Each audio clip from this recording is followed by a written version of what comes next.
Crude oil का यहीं पर यूज खत्म नहीं होता है। एलपीजी बनने के बाद जो बचता है उससे बनता है ग्रीस, जो हम लोग फ्रिक्शन लेस करने के लिए गाड़ियों में यूज करते हैं। नमस्कार दोस्तों, एक बार फिर से स्वागत है आपका अपने YouTube channel new information centre पर। क्रूड ऑयल मीन्स कच्चा तेल।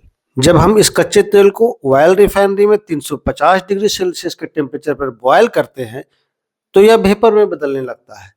इसी वेपर को डिस्टिलेशन कॉलम में स्टोर किया जाता है।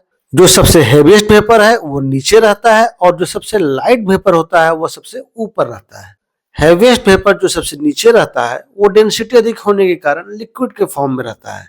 और सबसे नीचे होता है एस्फॉट, जिसका उपयोग होता है सड़क बनाने में, वाटर प्रूफिंग रूफ बनाने में।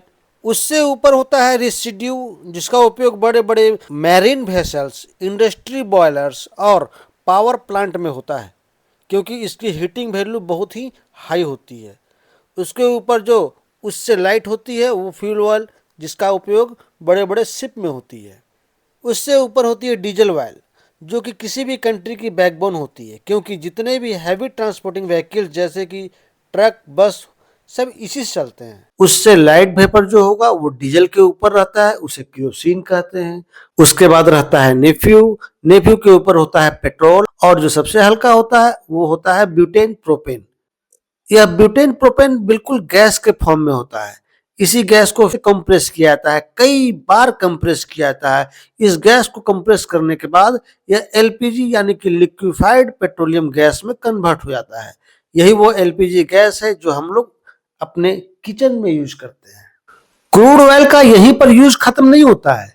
एलपीजी बनने के बाद जो बचता है उससे बनता है ग्रीस, जो हम लोग फ्रिक्शन लेस करने के लिए गाड़ियों में यूज करते हैं। अगर बात करें क्रूड ऑयल आता कहां से है, तो यह आता है समुद्र की गहराई से। इसके लिए पानी के ऊपर एक बड़ा ऑफशोर प्लेटफॉर्म बनाया जाता है। एक ड्रिल मशीन समुद्र के अंदर एक होल बनाती है ऑयल लेयर तक।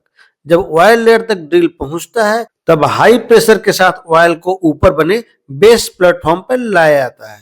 प्लेटफॉर्म पर ही कच्चे तेल को रिफाइन और सेपरेट करके स्टोर किया जाता है।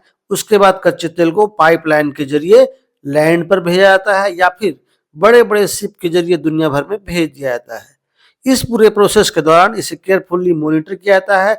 यह एक अमेजिंग इंजीनियरिंग का काम है, इतने गहरे तल से कच्चा तेल निकालना। भारत में रिफाइनरी ऑयल फैक्ट्रियां है जहां पर कच्चे तेल को रिफाइन किया जाता है, लेकिन इसकी संख्या बहुत कम है।